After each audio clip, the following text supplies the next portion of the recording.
प्रतापगढ़ जिले में बजरंग दल विहिप की शौर्य जागरण यात्रा सालमगढ़ पहुंची, जहां पर बजरंग दल के कार्यकर्ता और पदाधिकारियों ने यात्रा का भव्य स्वागत किया। इस दौरान बजरंग दल के प्रकाश पहलवान ने बताया कि बजरंग दल की शौर्य जागरण यात्रा का जगह जगह स्वागत किया गया है। वहीं इस यात्रा के दौरान पदाधिकारियों ने गुरुजनों का आशीर्वाद लिया। नगर पालिका बोर्ड के एक आम सभा का आयोजन किया गया। नगर पालिका अध्यक्ष संजय गीजगढ़िया की अध्यक्षता में बैठक आयोजित की गई। बैठक के दौरान पार्षदों ने नगर पालिका कर्मचारियों द्वारा मान सम्मान नहीं करने की शिकायत दर्ज कराई। वहीं नगर पालिका कर्मचारियों द्वारा ठेली वाले से अवैध वसूली की शिकायत दर्ज कराई। सरकारी जमीनों पर अतिक्रमण हटाने और पुरानी अनाज मंडी से फल सब्जी के ठेले हटाकर रेस्ट हाउस के समीप लगाने के निर्देश जारी किए गए। इस अवसर पर ईओ देवेंद्र जिंदल ने सभी पार्षदों को आश्वासन दिया कि उनके मान सम्मान का पूरा ध्यान रखा जाएगा। आज हमारे व्यापारी भाइयों के बीच में बैठक हुई थी। भारत महोदय भी बता रहे थे सभी, उसमें बैठक में ले गया फड़ों पर जितने किराए पे दे लगे फड़ उनको खाली करवाया जाए और मार्केट में या नालियों आगे बाहर निकल गई उस पर तक लगवा दिया जाए और जो अपनी ढकेल लग रही है सब्जियों की उनको रेस्ट हाउस के यहाँ लगवाया जाए। ये सभी से मिलकर निर्णय लिया गया। आज हमने एक कोई मंडल की मीटिंग नहीं थी।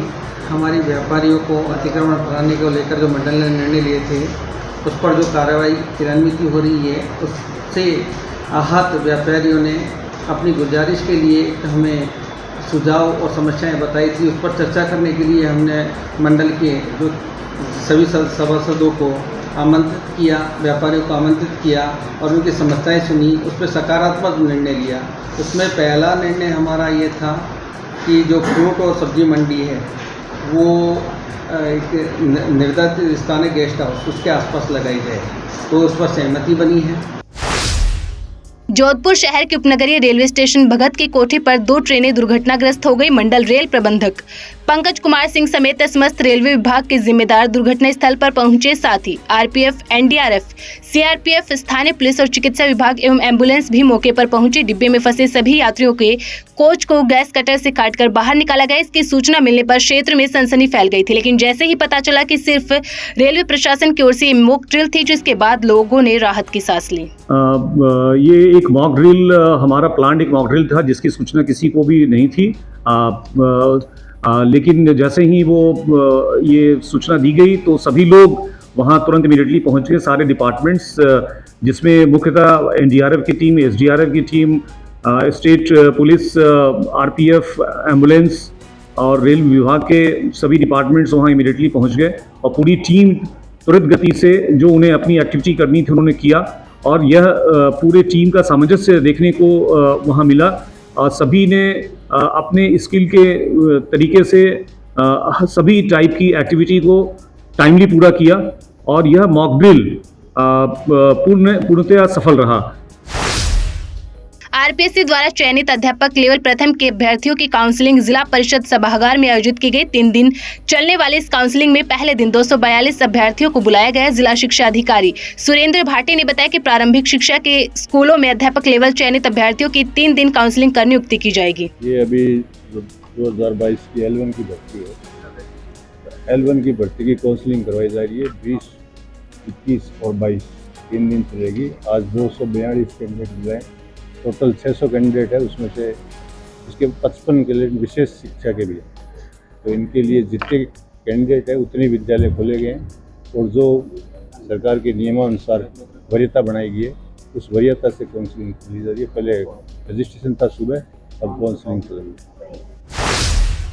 किशनगढ़ रेनवाल नगरपालिका क्षेत्र में भामाशाहों द्वारा बनाया गया बस स्टैंड जीर्ण शीर्ण होता जा रहा है। स्थानीय विधायक निर्मल कुमावत, जयपुर ग्रामीण सांसद राज्यवर्धन सिंह राठौड़ ने 2016 में इस बस स्टैंड का लोकार्पण किया था और अब हालात यह है कि इस बस स्टैंड पर ना ही बुकिंग डिपो है, ना ही रोडवेज बसों का ठहराव होता है। इस वजह से यहाँ आने जाने वाले यात्रियों को परेशानी का सामना करना पड़ता है। इस संबंध में ये कहना चाहूँगा कि 8 साल पूर्व यहाँ रूड़ा बाबा लेखरा जो हमारे एक बहुत बड़े भामाशाह थे, उनके वंशज, उनके पुत्रों के द्वारा ये ज़मीन दान की गई थी और वर्तमान जो हमारे चेयरमैन साहब हैं अमित ओसवाल जी, उनके पिताजी मदन जी ओसवाल की स्मृति में विश्राम स्थल बनाया गया। लेकिन विगत 8 सालों में यहाँ रोडवेज बसों का ठहराव बिल्कुल नहीं है, ना ही ऐसी कोई रोडवेज बसें हैं जो लंबी दूरी की हो, रात को यहाँ रुके और सुबह रवाना हो। इसलिए यहाँ की जनता पिछले 8 सालों से बहुत ही परेशान है आने जाने के लिए।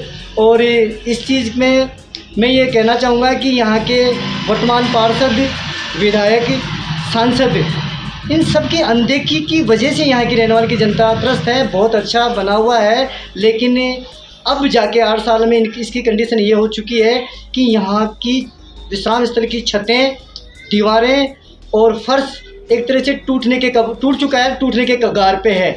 मैं तो ये कहना चाहूँगा कि मेरी आवाज़ जहाँ तक पहुँचे, मैं ये कहना चाहूँगा कि सभी लोग, जनप्रतिनिधि, विधायक, सांसद एक राय होके अपनी आवाज़ उठाएं और अपनी ताकत दिखाएं और अपना जो उनके पास जो दम है वो दिखाएं।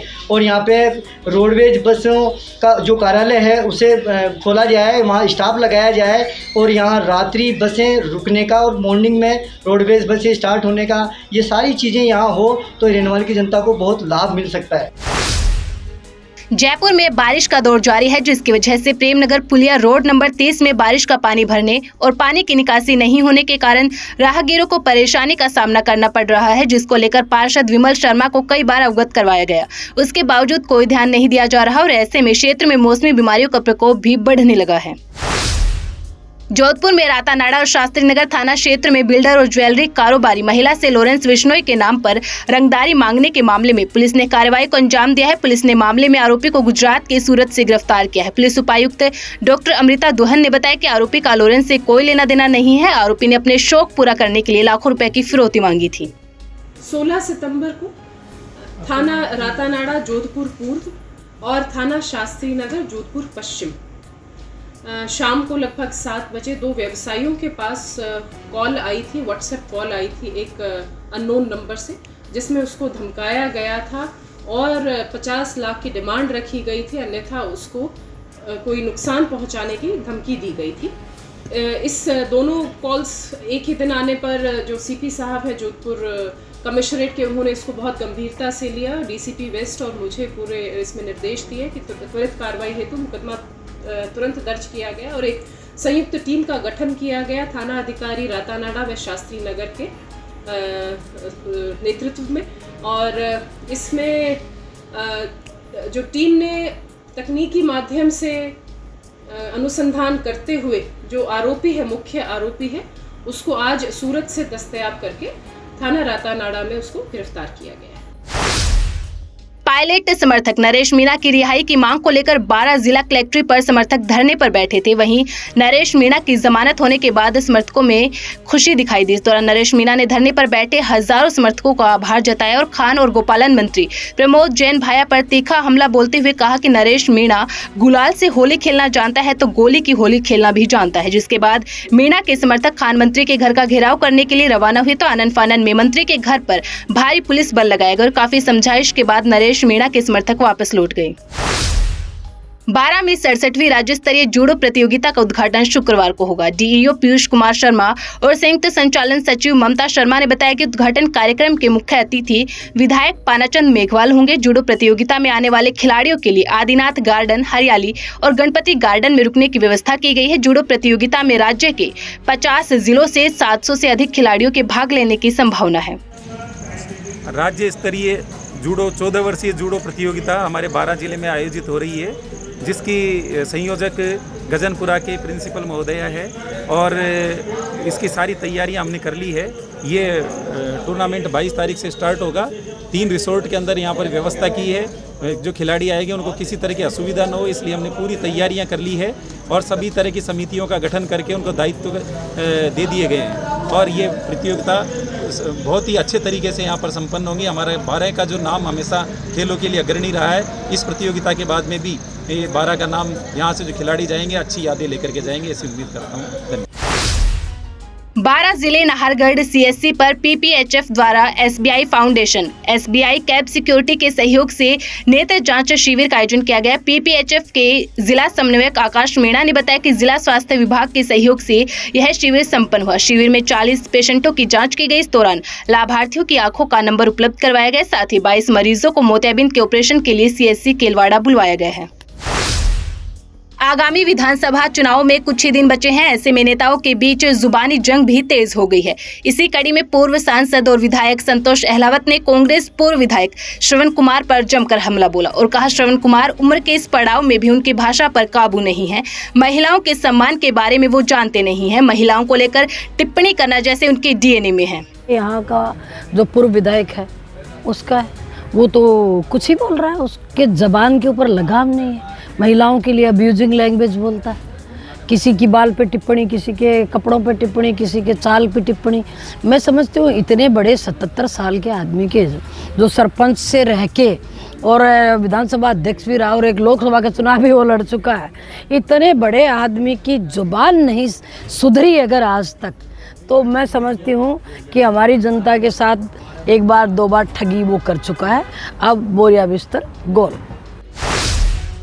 जयपुर के फुलेरा में ट्रेन की चपेट में आने से युवक की मौत हो गई। घटना की सूचना मिलते ही फुलेरा थाना पुलिस मौके पर पहुंची और शव को कब्जे में लेकर पोस्टमार्टम के लिए मोर्चरी में रखवाया। मृतक की पहचान बानसूर निवासी के रूप में हुई है। वहीं परिजनों के आने के बाद शव का पोस्टमार्टम कराया जाएगा। अभी फुलेरा रेलवे स्टेशन से फ़ोन आया कि जोधपुर से Phulera railway line home signal के पास एक व्यक्ति की रेल से कटने से मृत्यु हो गई है। इस पर यह सूचना पर इस मौके पर पहुंचे हैं और डेड बॉडी को कब्जे लेकर के अब हॉस्पिटल भिजवाया जा रहा है। आगे की कार्रवाई परिजनों के आने के पश्चात संभव हो पाएगी। जैसलमेर में ट्रेन से कटने से युवक की मौत हो गई। जीआरपी रेलवे पुलिस चौकी प्रभारी दुर्ग सिंह ने बताया कि शालीमार एक्सप्रेस ट्रेन की शटिंग के दौरान यह हादसा हुआ। मृतक की पहचान आसूराम मेघवाल मेयसर पुलिस थाना नोखा के रूप में हुई है। शव का पोस्टमार्टम करवाकर आगे की कार्रवाई की जाएगी। इसकी डेथ बॉडी के बारे में हमें on duty station master Jaisalmer ने 4:20 पर सूचना दी कि लाइन नंबर 5 से लाइन नंबर 1 में शालीमार ट्रेन को शंटिंग कार्रवाई करने के दौरान एक व्यक्ति रन ओवर हो गया है। जिस सूचना पर मैं और मेरा स्टाफ साथ लेकर घटनास्थल पहुंचे। आरपीएफ स्टाफ भी मौके पर आ गया और रेलवे स्टाफ भी था और शव को अपने कब्जे में लिया।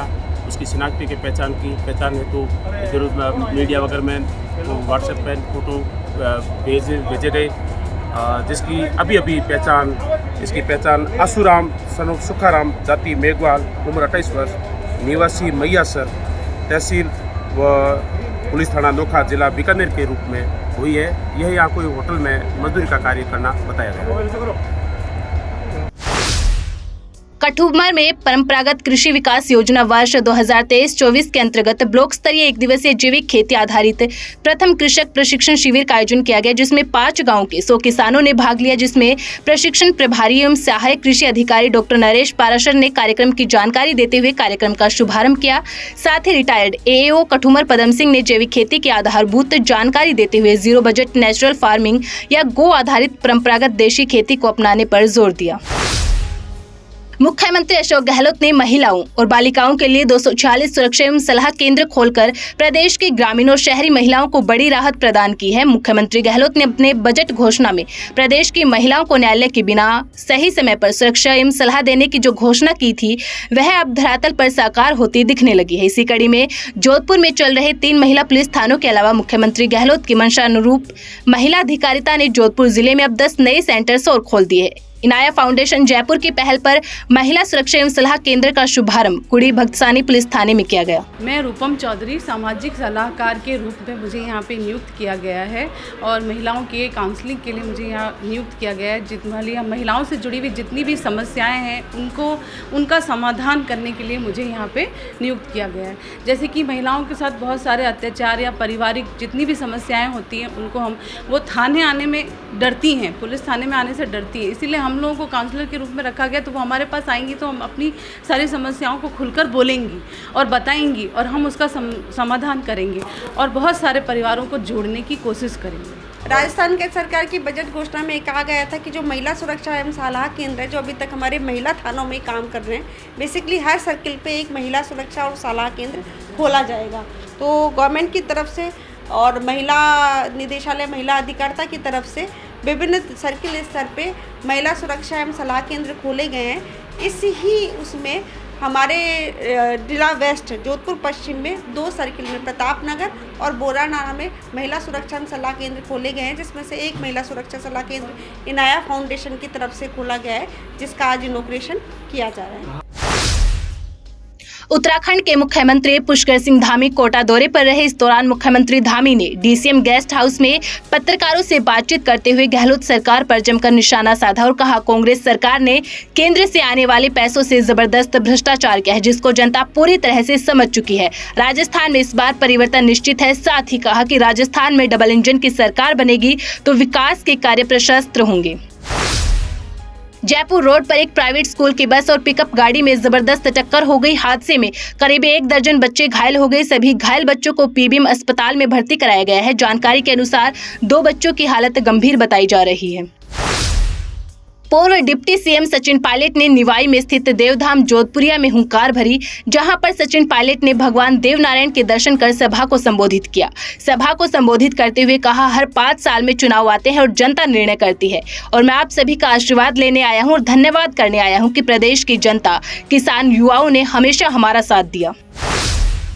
राजस्थान में भाजपा की परिवर्तन संकल्प यात्रा में आम जनता से भाजपा के नुमाइंदे मुख्यमंत्री अशोक गहलोत की कांग्रेस सरकार को जिताने का आह्वान कर रहे हैं। एक ऐसा ही नजारा जोधपुर पहुंचे असम के मुख्यमंत्री हिमंता बिस्वा शर्मा की जुबान से सुनने को मिला। मुख्यमंत्री शर्मा ने कांग्रेस की सफलताओं को गिनाते हुए जनता से कहा कि आप लोग राजस्थान में कांग्रेस को लाइए।